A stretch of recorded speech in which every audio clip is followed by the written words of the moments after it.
We will go ahead and start with our slides for this morning. Again, this is Intentional Conversations, and I'm Natasha Porizkova. Before we get started today, we were supposed to have, yes, as Kathleen said, we were supposed to have Reverend Neil Thomas. Unfortunately, we heard from him last night. He had an emergency and was unable to be here. We heard from his team, and he is incredibly sorry and so disappointed he wasn't going to be able to join, but he is going to reschedule. We will notify everyone of the new date. Really looking forward to that. But today we have Laurie Muszynski, who is a wonderful human and a tremendous DEI practitioner, and so we're excited to have her here today. Before we get started, we'll go ahead and let you know who we have coming up. So next week we have Rhodes Perry joining us on March 19th, same time, same place. And my counterpart DEI manager, Lauren DeKay, will be hosting that. They'll be talking about our personal and positional power to build a great sense of belonging for those on our team least likely to feel safe in this age of uncertainty. So that's next week with Lauren and Rhodes Perry. And then the following week, we have Lauren again with Julie Kratz, and they will be talking about the importance of allyship. And so that'll be March 26th, again, same time, same place, with Lauren DeKay and Julie Kratz. And so I also wanted to mention we have a book club coming up with Karen Catlin. She was one of our Intentional Conversations guests last fall. She has a new book that's come out, Better Allies, which is a sequel to her first book. And so that'll be $35 for 2 nights. And I'll have one of my colleagues drop the dates in the chat. I believe it's April 22nd and 29th. But both of those, Karen will be in attendance and will be there speaking about the book. So we encourage you all to join if you are able. And today, like I said, I would love to introduce our guest, Laurie. Laurie was gracious to be able to pivot and jump in last minute with our, a little bit of change of plans, but nonetheless, we're so thrilled to have her. Laurie is a certified diversity, equity, and inclusion practitioner who specializes in strategy building, process integration, employee empowerment, and small group facilitation for creative people.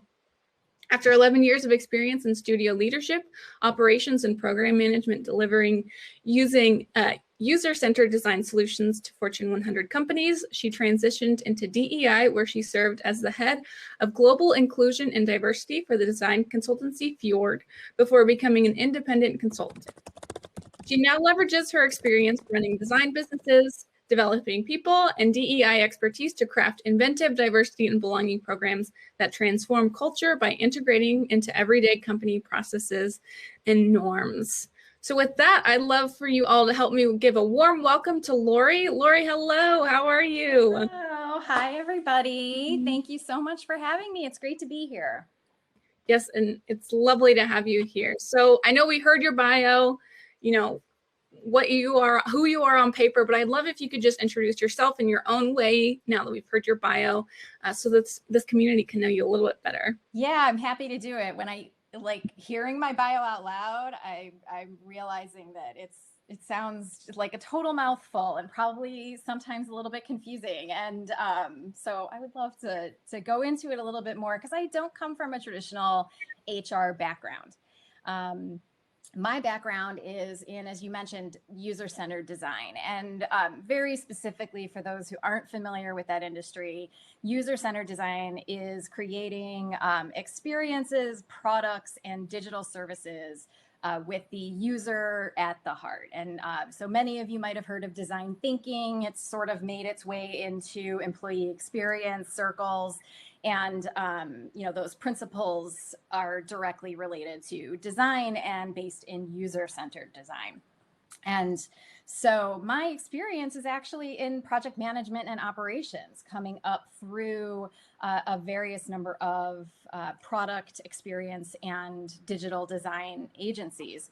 And, ultimately, as part of that career, I was leading teams. I was leading clients, being that kind of translator between the two. Ultimately, I was an operations leader and a studio leader, so people manager. So HR kind of fell under me no matter what I was doing. And in the design community, A traditional HR is very different. It's not traditional HR that you think of when you think of like a CPG company or some of our other larger industries. It's very decentralized because in design, you'll have a global network of designers, but you'll have studios of 10 to 80 people that are really kind of functioning with their own cultures, functioning with their own leadership. You might have like one HR person who kind of does a lot of things, whether it's, recruiting, onboarding, performance management, everybody's a little bit of a generalist. And so some of that naturally falls onto the program project management teams because we're managing people as part of our project work.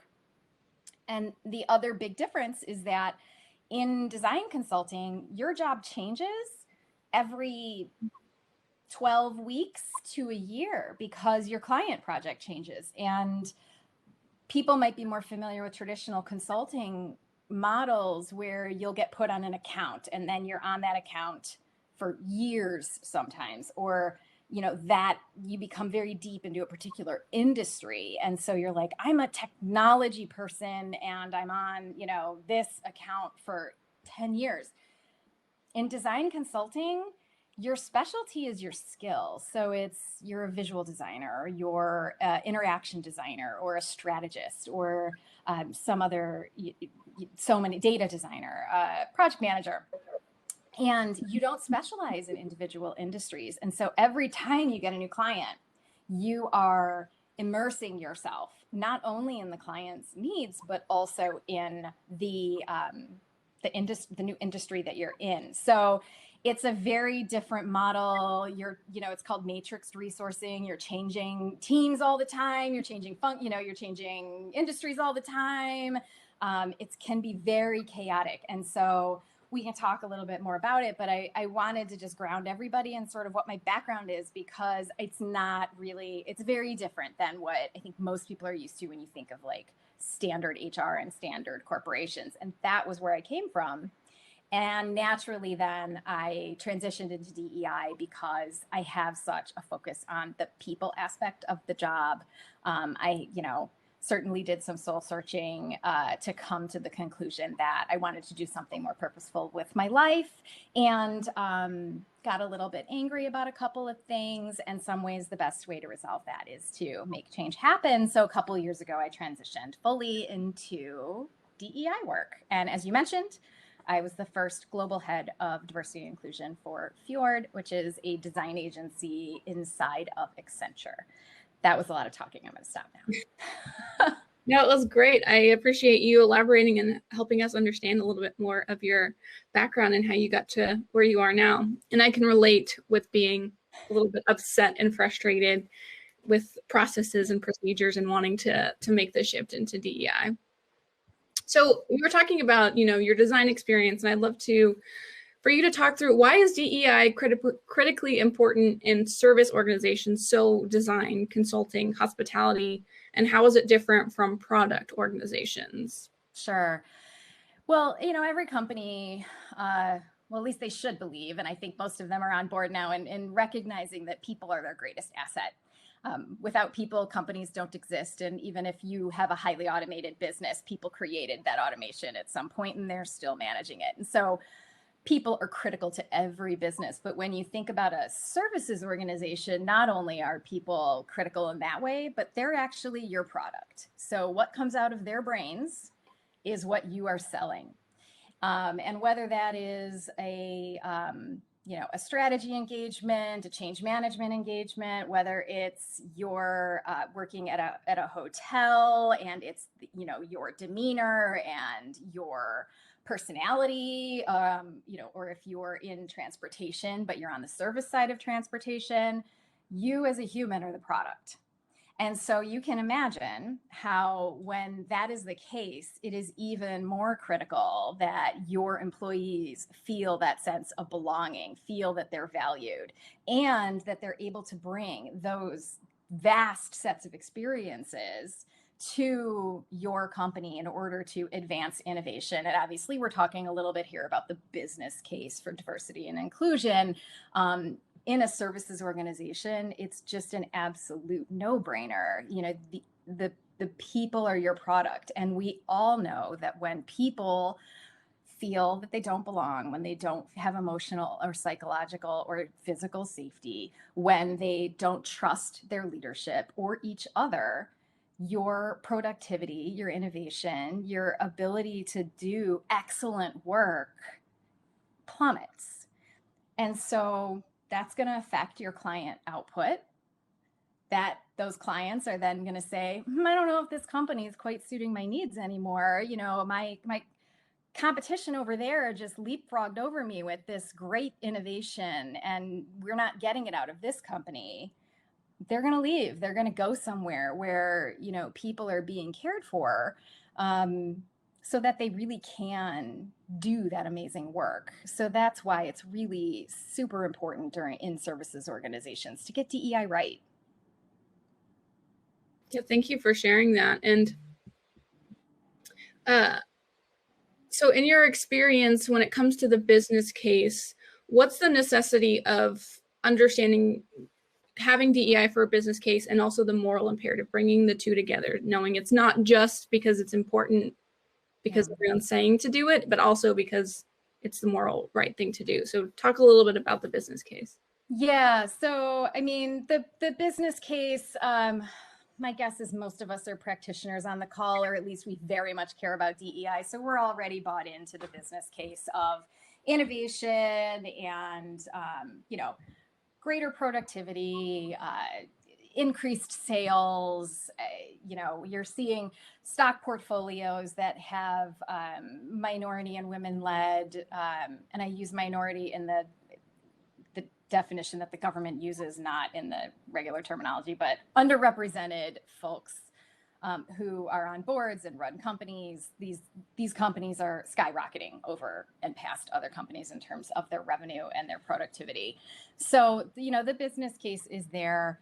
There are something like, you know, 30 articles about it out there easily on the internet. And then it is, though, important to attach the moral case for DEI. And really, to me, the moral case is most important when you're talking to your employees and when you're talking to potential recruits or, you know, potentially your customer base, depending on who your customer base is. They're really more attached to the heart case. So, you know, if you're an employee of an organization and your CEO comes at you with straight business case reasons for why they're focusing on DEI, you're going to be thinking, well, okay, that's cool, but do you actually care about me, or are you just checking a box or worried about the stock market, you know, or kind of worried about your own skin? So that's, I think, where the moral imperative really comes in, and where it's important for DEI practitioners to figure out how to merge the two so that they're almost inseparable. So we can sort of get to a place where we have to stop having like the two things, like it's just the case. And that can be tricky for some leaders still who, you know, quite honestly, probably don't even value traditional human resources as more than, a more compulsory legal and compliance function of their business. And I agree completely that, you know, a majority of this community usually is people in this space, practitioners, people who are already bought into the work. But especially in the consulting industry, you can deal with those CEOs and those C-suite level individuals who only want to do it because of the business imperative and, you know, are thinking about the bottom line in those underserved, underrepresented communities. And so I'd love if you could, you know, why can't we just provide opportunities for undeserved folks? Why does it need to be more than that? More than that? Yeah. Well, Sonia Renee Taylor has a great analogy that I absolutely love. And it's looking at the business environment as a cake. And the idea is that corporate America has baked a cake, and instead of using sugar, they used salt. And they still baked the cake, and it still looks like a cake, and I guess it's still a cake, but it's not a good cake. It doesn't taste good. It certainly doesn't work for everybody. Not everybody is enjoying that cake. And when you have diversity efforts that are focused on, well, we can help train women and people of color to be better leaders in our culture, when we can, increase representation and then teach people how to fit in when they get here and call it inclusion, that's not really inclusion. I mean, it's really in the name. Is like you're saying, hey, come on and hang out with me and enjoy this crappy cake that we baked. And look, before I wasn't even going to give you a slice of this cake, but now look, I've put on some new icing. It's super sugary. I promise you won't taste the salt, right? We changed the color. Maybe we added a second cake to it. We're like, we're trying to change this cake, but at the base, it's still salt cake. It still tastes like crap. But we're going to give you a slice of it now. Okay, thanks for the slice of salt cake. This sucks. So, I think that what needs to happen, you have to bake a new cake. You have to ask people, what kind of flavor would you like in this cake? And what ingredients do you want in this cake? And how do we bake this cake together instead of me baking a cake and being nice enough and generous enough to give you a slice?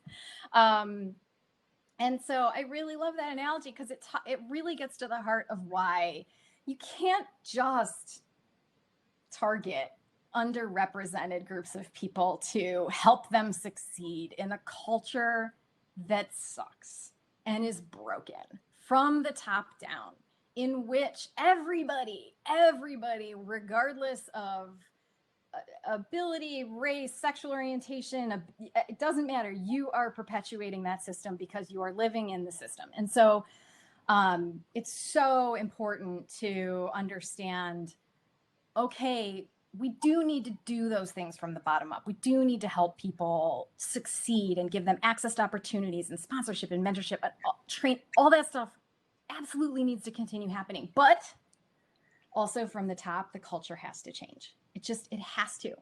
And in order to meet halfway, to get to a place where like everybody is enjoying the cake, everybody is enjoying the environment, everybody gets a slice, and we can kind of remove this scarcity mindset. And that really requires that heart case for leaders. They have to get in touch with and understand the social justice movement that's happening outside of their organizations. They have to reach their own point of understanding of where they have been othered and how that might feel to have that be your everyday reality, and reckon with your part in baking this terrible cake. And that's the trick. To me, that's that like breaking point, is that when you get to the point where you realize and accept that you've baked this terrible cake, shame comes like flooding in. And, this is where I get a lot of learnings from Brene Brown, who I'm sure everybody knows and loves. Shame is just this like terrible emotion that stops you in your tracks. It completely, it's like you just put a wall right up in front of your face and anywhere you might turn. And when particularly white people get stuck in that like shame box, it's so hard to get them to realize that like, look, it's okay that you baked this shame cake, like this shameful, terrible cake. It's okay. You didn't know. You can't help but have done this. You were conditioned to be the person that you are, but now you see it. And now you can choose a different off-ramp. And now you can choose to change and learn and grow. And you can choose to leverage your power in order to facilitate change. So like, let go of the shame, but don't let go of the accountability and the responsibility for taking action to make the culture a place that everybody wants to be at. I loved that. the way you wrapped it up and the whole cake analogy. I saw Frank in the chat said now he wants some cake, but preferably it must be sugar. And another analogy that I've heard, and one of my friends, Ryan, I'm not necessarily sure that it stemmed from Ryan, but we had this conversation. You know, we talk about the melting pot of the US and how we're all in this one just soup, if you will, of things. And it's because we all need to conform to one way of being. And instead thinking of it, we're just talking about all the foods today, but making it a tossed salad. Like in a tossed salad, you can see the carrots, you can see the cucumbers, you can see the chicken, you can see the lettuce, you can see all of the things, and they're tossed in together, but you don't have to turn into, you know, the mush that is the melting pot. And I just love that analogy that we can be our own things. A salad can have a million things in it and still taste delicious. And I just love that. Much more delicious. Yeah. The more different items, the better. But well, you talked a little bit about, you know, the need to change culture and processes, and that was the whole overview of this conversation today. So what processes do you delve into with clients and organizations when you're working towards a culture shift? What are those processes and procedures that are the first things that you look through? Yeah. I mean, it's really the entire employee life cycle is, I mean, from start to finish. That is the experience of your employees. Every single employee goes through it. You know, if you're not starting with the first impression that a company is going to make on a potential candidate, you're already behind the ball.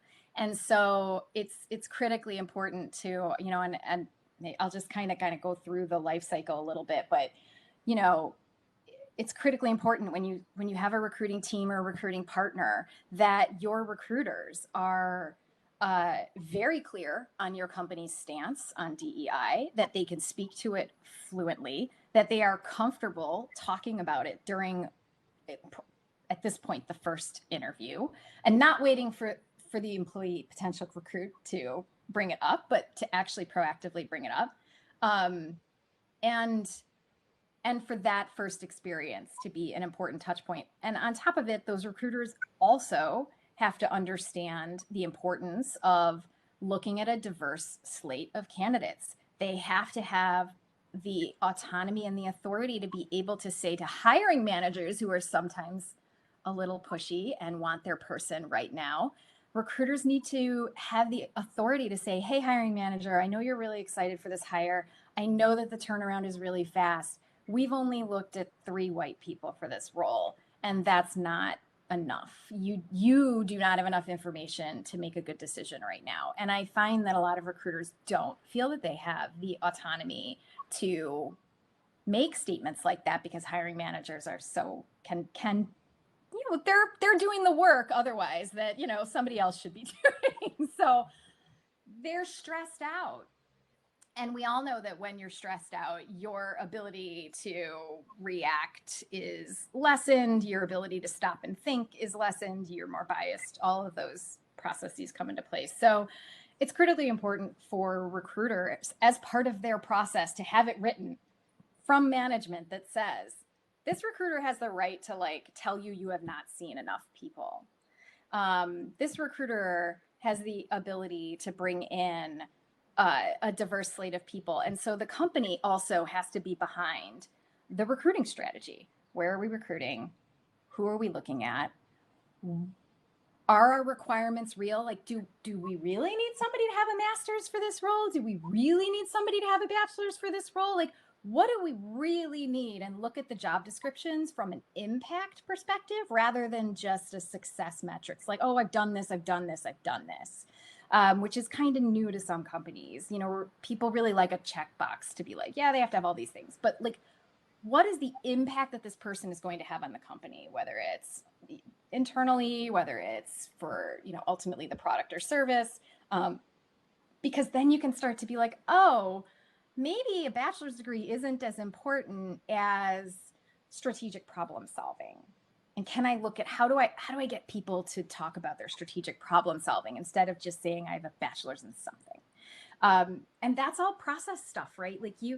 Companies that don't have their recruiting processes ironed out and clear it's bedlam, you know, that nobody knows what's going on. So it's important to have those processes and those guidelines, have a set of, you know, standard questions, have have the hiring managers bought in on that, have a plan for every single role that you're going to interview for. And then those job descriptions need to be tied into performance management, because as you get later in the employee life cycle, you need to be able to judge the person's performance based off of what that job description was. And so that's sort of at the beginning there of that recruiting, that hiring manager. I think it's really critical that hiring managers have anti-bias training, even if it's specifically and those like really hot biases that just tend to come out, you know, when you're hiring for people. But like hiring managers need to understand biases. They need the skills to stop and question themselves and say, am I thinking about this person as clearly as I can? Am I drawn to this person more than somebody else? But why? Did they go to my school? Did they grow up in a neighborhood like mine? Why do I like them so much? Is it evidence-based, or is it just a feeling? Is it bias-based? So that's kind of that beginning, that talent acquisition period, which then flows right into your ongoing HR processes of performance management and, looking at your pipeline and your promotion pipeline. If you've got diversity checks built in to every single place, so even if it's we've got 360 feedback implemented and it's a certain set of questions, but they're written in a way that helps you naturally think more evidence-based about a person versus just, I don't know, Gail's cool, I like her, we have cool conversations and she seems to deliver all the time, so 5 out of 5. How has Gail, how has she performed against her goals? How has she, had impact on the company, which is, again, you go back to the impact job description. And those nudges, you don't necessarily have to train people in it, but you're providing those nudges that make people automatically think a little bit differently when they're doing review processes. And then I think you need something even more specific when you get into like making promotion decisions, making pay decisions. There you need to really sit down and say, when we look at everybody who's been recommended for promotion, what are the demographics of that group? Are they all men? Why are they all men? We need to interrogate this. Some of these guys are not going to get promoted. We've got to bring women forward. We know that there are women in our workplace that are deserving of promotion, and make people explain why. Are there no people of color getting promoted this year? Why? Is there only one? Why? There should be a checkpoint. Somebody needs to own that. And, that's not on all the individual hiring managers. They've got their own teams and whatnot going on. They can't see who's getting promoted somewhere else, but like somebody needs to see it, and make those decisions. And similarly, when you're looking at, who are our high potential, high growth people, who are we pathing into leadership? Who are we planning to grow internally? When we look at that list, is everybody the same? Is it representative of, not just the environment in which we work, in the city in which we work, in the state in which we work, in the country in which we work, but like of the team? Is it, what's happening? How do we avoid those cliffs where you might have a diverse base of an organization and then, up top, you've got just an absolute cliff. So that's kind of how I see it, needing to nudge into everything through the entire employee life cycle.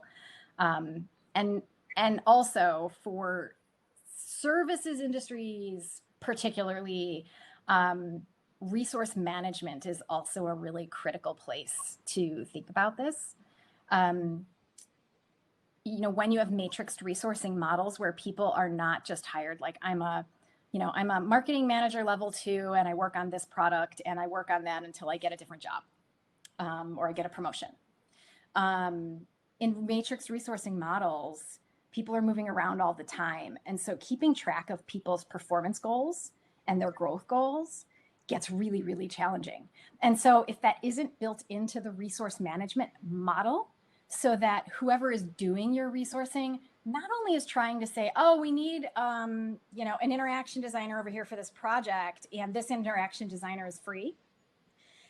Great, that might solve your problem for the client, but what if that interaction designer actually wants to move into strategy? And it might be better for them to be on this project over here because they're going to be able to have a strategic component. Well, that's a way better match. You know, it makes that employee happier, it helps them meet their goals, and it also solves the needs for the business. And so it's really important for those resource management tools and processes to not only understand what the skill set is of a person, but what are the goals of that person that have been developed in collaboration with their, you know, what we would call like a line manager. So, you know, whatever the more senior interaction designer is for that person. And that's where it gets really complex and hard in services businesses. Well, I loved all the insight that you offered, as so did many people in the chat. And, you know, just the smallest recommendation of asking why, you know, why is this the decision? Why is the talent pool not diverse when it comes to gender, race, ability, sexual orientation, all of the different things? Asking why. It's simple, but it really does challenge and say, well, really, what is it that it's this person that we like better? So very much appreciate that. And you also talked about the interrogating. I know that you host a book club with a friend, Brian McCormick, Diversity Learning Circle, for specifically for white people to interrogate whiteness. So could you tell us a little bit about what the club is, what you're doing, what you're interrogating and working through? Yes. Yeah, so this is sort of, it sort of started as an experiment. Brian McCormick and I are colleagues. Brian is a fellow consultant with Nika White. He also has his own firm called Hummingbird Humanity, where I am also a principal consultant. So this is a cute little group. But Brian and I, in the summer of 2020, along with everybody else, were reckoning with our whiteness, our complicity, our fragility, and also our impact being in the DEI space, particularly on the racial injustice that had been so brutally brought to the fore with George Floyd's murder, amongst many other murders and injustices. And so we were trying to think about, how do we make real lasting change, and who do we want to help along with that journey? And we decided that we really wanted to try to have a group of white people who could safely, without harming people of color, have these conversations, but have the conversations fueled by content from non-white people. And so we started, and we invited a group of people and said, hey, y'all, we're going to do this thing. Do you want to come and hang out with us? We're going to read White Fragility, and we're going to have a discussion on it every single week. And so we did that. It was, I think, 2 months. It was once a week, an hour a week. We had 2 groups, no more than 10 people in each group. And it really helped people to feel, one, like they had a place that they could reckon with some of those feelings of shame and work through them. Almost everybody came to the space with some sense of shame. And just being able to gain some knowledge from White Fragility and then apply it and talk about it alleviated that shame. And we always focused on, like, okay, and how do we turn this into action? What are going to be our commitments at a personal level, at a community level, at a company level, and at a societal level? So what can we take what we learned to make change happen? Whether that is volunteering, giving money, changing something in your office, you know, making different decisions at work. And we, the first book obviously was, you know, by a white author. And we recognized that, and we actually provided some content, some criticisms of learning from white authors. Particularly, there's a very hot discussion that continues to this day about Robin DiAngelo benefiting from the oppression of people of color and, you know, the learnings that she learned from mostly Black educators. And we, as part of reading it, we talked about that and we read about, both sides of that argument, because we recognized that white fragility is an easy in for white people. It's a safer in for white people, but it's also not completely unproblematic. And part of the goal was to advance our critical thinking skills. I think we're in an environment, one of the things Brian and I also struggled with was, we talked about this a little bit before we even got going here today, about like social media right now, you're faced with like just an influx of content that is extremely pointed, extremely opinionated, and totally unnuanced. No one should read White Fragility. Robin DiAngelo is a white person. She's a terrible human being. She shouldn't get a penny, and it's oppressive. That is totally a valid point of view. There are other points of views that are like, Robin DiAngelo has been working on race theory for her entire career. She's been paid almost nothing as an educator, and now she is finally getting some dues and some compensation for the work that she's committed her entire life to. That's the other side. But you don't often see them together. You just kind of see one or the other. And that's just an example. And so we wanted to make sure that people really were able to advance their critical thinking skills, to be able to take those in and hold them at the same time. I think we struggle a lot with like 2 things, 2, 3, 4, 5 things can be true at the same time. And that also kind of helped with those feelings of shame. So we did ultimately decide, as we continued along, this book club's been running since May, June, continuously. And we've read other books. We have not read anything else from white authors. We've moved into So You Want to Talk About Race. We've read, oh my gosh, I'm totally blanking. We've read a couple other books, and recently we've moved into content that is non-written. And so we've been looking at movies like Get Out, or we looked at 13th, which was Ava DuVernay's documentary on the criminal justice system, criminal injustice system. So we look at documentaries. We looked at comedy specials too. We watched Wanda Sykes and Trevor Noah. And when we watched Trevor Noah, we also provided some content to say, hey, Trevor Noah is not unproblematic. He has been dinged for making sexist, anti-Semitic jokes in the past. And here are what they are, and here was the context, and like, here's the criticism of that. So like, we can watch Trevor Noah's stand-up, and we can learn a lot about his very valuable perspective as a Black immigrant from South Africa, and particularly valuable from a multicultural perspective and an empathy building perspective. And he can also have made sexist and anti-Semitic comments in the past that we don't approve of, that we want to keep in mind, that we want to decide, can we still learn from this person when they're wrong on these things? And again, that's getting back to that like critical thinking component of the group. And we're now calling it the Diversity Learning Club. Sometimes we call it a learning lab. We're trying different things. We're trying podcasts.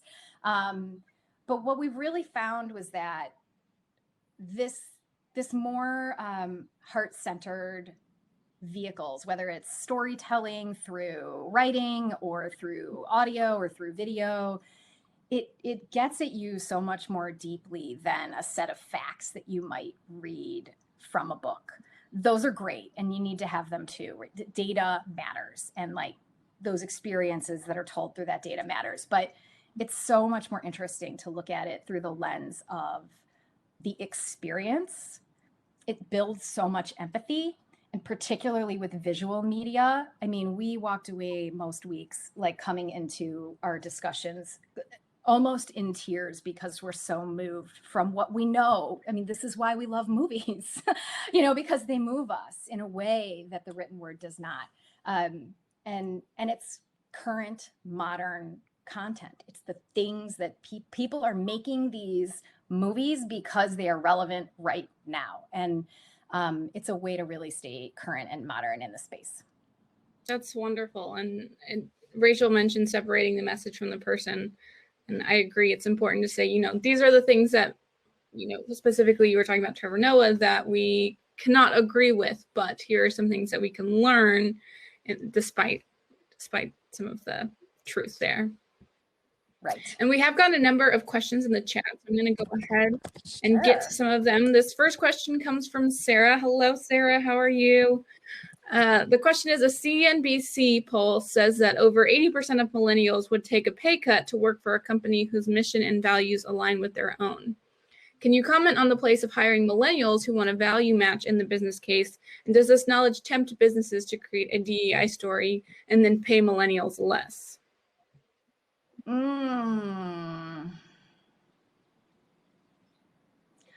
Well, I think that's also related to pay equity. And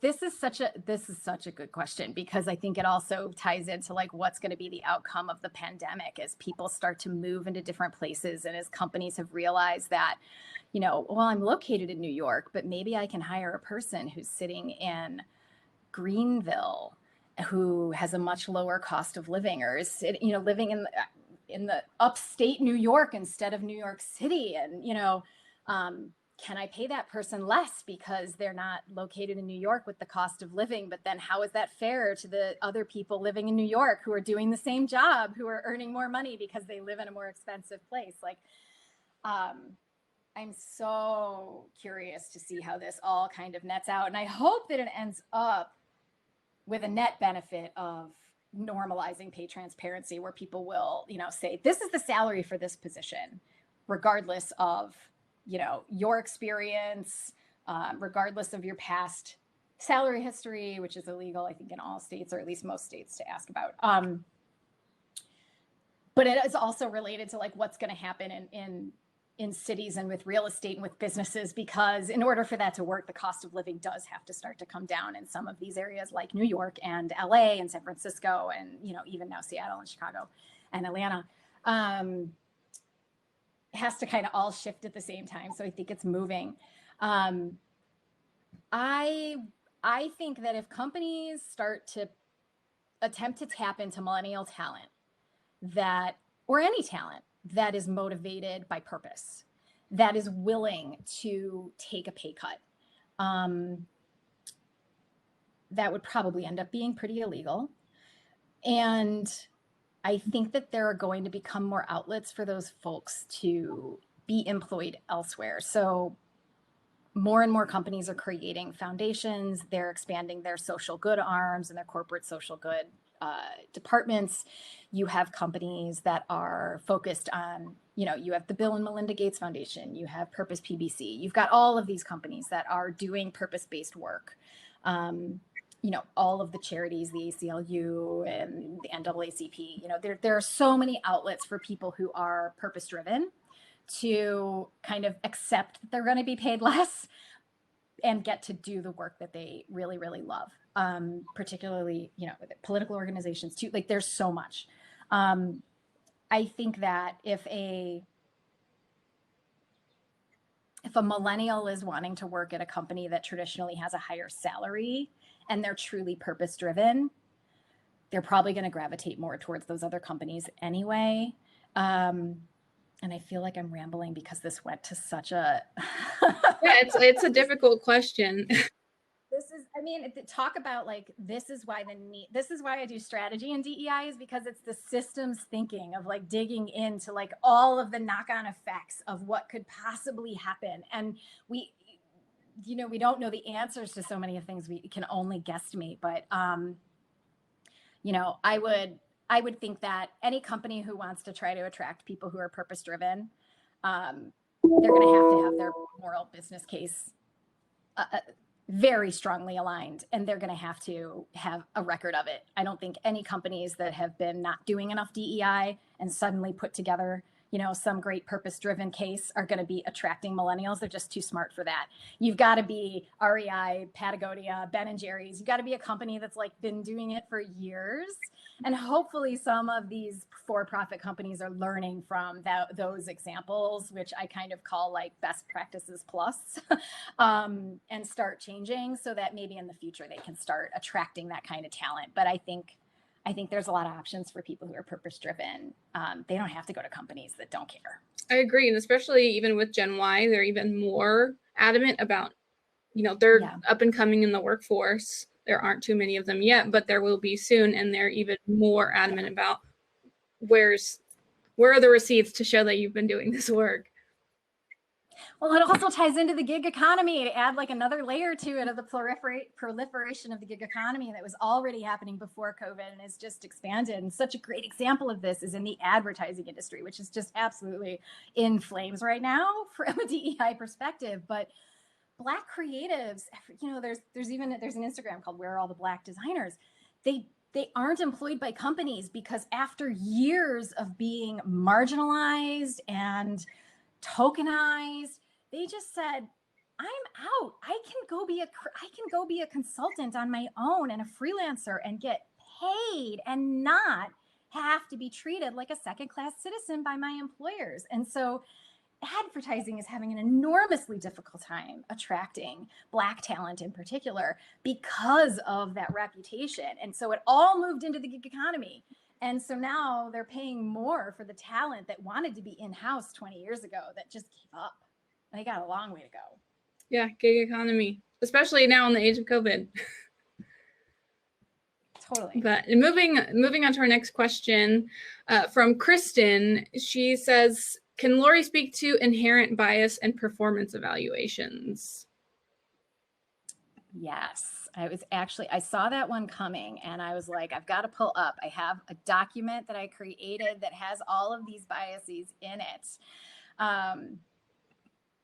Give me 1 second while it opens because I want to make sure I don't forget anything. So some of the most common biases that we see in the interviewing process, and there's many, I'll just name a couple of them, but one of them is confirmation bias, which is, I talked a little bit about that.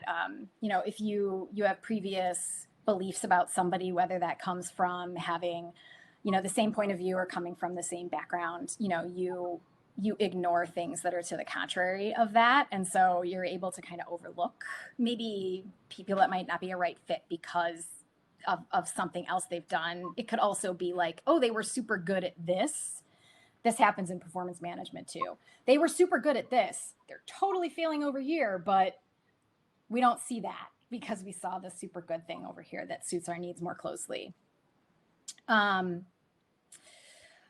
There is, there's so many of them. Affinity bias. This is where we just like people who are like us. And when you're in a hiring position, what is the first thing you see? What somebody looks like? What's the second thing you see? Where did they go to school? Did they work for a company that you also worked for? Are you, do you both play lacrosse on the weekends? I don't know who plays lacrosse on the weekends, but I'm sure some people do. You attach to those things that like you have in common. And so you're just naturally drawn to that person. I am super, super guilty of this. In my whole career, I look back at the people who I have mentored and sponsored, and they're all white women. I made a shift when I realized it and brought more women of color into that circle, like very specifically. But early in my career, I had no idea. I was just, I thought I was like, I'm championing all these ladies. This is great. They're also all white. That's affinity bias. So we talked about mentorship and sponsorship and that whole conversation last week and had a great conversation with Shaylin. Yes. So important. There is also this idea of anchoring. And so, you get like a first impression during an interview. So one person might have an interview with somebody and they might have this like great conversation and, great fit, whatever it might be. And they're like anchored on it. And like all these other people could then have interviews that go the other way. But this person is just going to be like, no, I know this person is great. And everything else they must do is great because, this one thing set my expectations high already. And those are a few of them. There's overconfidence, there's beauty bias. It's really people who are seen as attractive and symmetrical and thin are seen as being just more intelligent, more accomplished. I think bias against obese people is one of the last remaining oppression systems that like we commit pretty outright and without shame. And that all kind of bakes into that beauty bias too. Well, thank you for that. Some great resources and insights. Moving into our next question, again, this was something you touched on a little bit through that, but this question comes from Christina. She says, often biased decisions are distinguished under the veil of company fit. How can we help challenge the narrative surrounding company office fit and how it can lead to biased decisions in hiring? And I am such a proponent for, the culture fit versus culture ad. And as someone who went through a lot of interviewing last year, hearing, oh, you'd be a great culture fit. And I'm like, well, I know that's meant to be a compliment, but it's not. It's not like, or what do you mean by that? Yeah, I've had to be in my bonnet about culture ad for a really long time. And before culture ad was like a term that people knew, and I was trying to explain it to people, and I would say, you don't want to just fit your culture. You want to advance your culture. You want to evolve your culture. You want to change your culture. And that's such a hard sell for like senior leaders in businesses, particularly if they own the business or they've been there for a long time and they're really proud of their culture. This is in design. It's like the culture is like everything. It's only like it's worship second only to the process. And so it's really hard to get senior leaders to understand, like, first of all, what's wrong with my culture? Why do I need to change it? And then the value of changing it and what you get out of that. And so I think we just need to keep at it. This is where having a process around hiring and some set questions, not only that you're asking the candidate, but that you're also, and when you have a debrief with the hiring management team, this is where when somebody says culture fit, if there's already a company norm that when you hear the word culture fit, somebody gets to raise their hand and say, describe what you mean.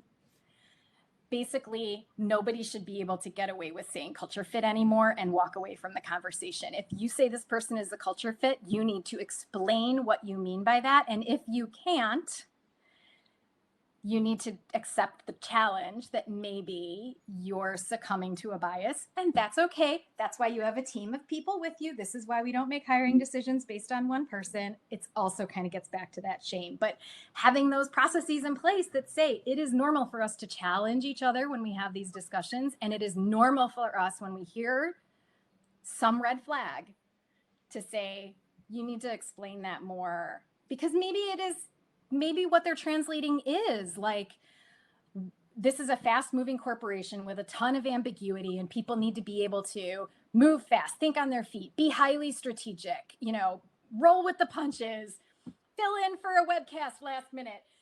That's a skill set, so like, that's, that is probably culture fit, but it is also what is going to be successful at that company. If you hire somebody who can't do those things, they're ultimately going to fail. But yeah, you got to explain it. Show your work. I do think there's a differentiation between, a values fit and a culture fit. Someone could be highly aligned to the values that your organization has, and it's good to have that fit, but we need to think about overall culture. We don't want people who are just going to fit in and assimilate. We want those ads. So yes, challenge, ask the why. Why is it that we're feeling this person fits in? And then we have one more question. I know we're almost at time. This one actually comes from Nika. She said, Laurie, you've been successful in integrating DEI into design management. How do we integrate DEI into everyday disciplines, departments, and leadership? So I am a huge proponent for DEI falling under operations, business operations, and strategy. It's not that I have anything against HR. HR is a necessary and fantastic discipline that is unfortunately rooted in compliance and is seen as, the company wants HR to be seen as, the advocate for the employees, but I think in practice, the experience is that HR is seen as there for the company and for placating employees as necessary, and for then stepping in when you have legal or compliance issues or performance management issues. And I also think it's very narrow, because the employee life cycle, the culture, the people operations of a company is so critical to the culture. I'm not saying that it doesn't belong in there. It's just that it belongs more broadly. So, I think that the head of DEI or whoever is advising you on your DEI as a company, if that person or company doesn't have a direct line into the C-suite, they're just going to be doing surface level fixes and programs that, just kind of help to divide up the salt cake in a different way. When you start talking to the chief strategy officer about what are our growth plans for this business? What are some customer bases that we're missing out on that we could be capturing? How do we listen to our employees when we're forming our strategy? A DE advisor can help that person understand some areas that they're not thinking about and think more creatively about the business direction. I mean, you could open up entire other lines of business if you think about DEI. And so they need to really be connected into the strategy. Obviously, they need to be connected into the CEO. That's the person. Truly, the CEO is the chief diversity officer of every company. If they are not bought in, if it is not in everything that they do and say, if it is not ingrained in them that this is important, it will never truly infuse inside of the culture. And of course, the CEO is the one who is signing off on the decisions that the chief strategy officer, the chief operations officer, the chief finance officer, chief technology officer. Oh my gosh, I can't, the importance to technology as a separate thing. I mean, the amount of bias in the algorithms that we as humans have created that we will never stop creating because it is human, being biased is human. So how, if you've got a chief technology officer, not only is that just, okay, how are you supporting your employees with the technology that they need, which could relate to the disability community, but also what are we putting out there as a service? What are we putting out there as a product that is inherently biased? And how do we combat those biases? We know we can't remove them, but we have to be diligent all the time to just recognize them, see them, and put strategies into place that combat them and try to turn them in the other direction. And that's just a small amount of, oh my gosh, I could go on forever about that.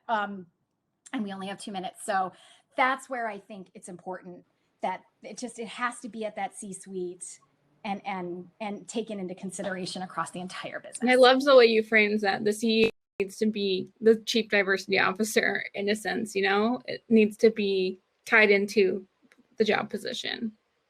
And so we are in our last minute. Is there any last bit of information, knowledge nugget that you'd like to impart upon us before we end here today? Oh my gosh. I guess I would really say that to me, that in order for culture to change, in order for culture to meet people where they are, where they want to be, shame is such a huge component. And we have to modify our learning to be less compliance-based and more immersive. And that's going to take commitment. The Diversity Learning Club that Brian and I do, it's a weekly thing. We're beginning to sell it to clients too. It's still a weekly thing. We are asking 90 minutes of the leaders of these companies to spend every single week talking about these issues and preparing for it with readings or viewings or something like that. That is a commitment that leadership just has to accept, absorb, and that the CEO and the C-suite needs to support time for in order to alleviate that shame, gain comfort in these spaces, be able to have these conversations so that everyone is fluent and everyone can rebake that cake. Rebake the cake. It's a great way to end. Well, I'll put it on Instagram. Well, thank you so much, Laurie. And again, thank you for stepping in last minute in the you know, life happens, things happen, emergencies happen. And thank you so much, everyone, for being here. And we will see you again next week with Rhodes Perry and my counterpart, Lauren. And until then, have a lovely weekend and a lovely rest of your week. Thank you, everyone. Thanks. Have a good one.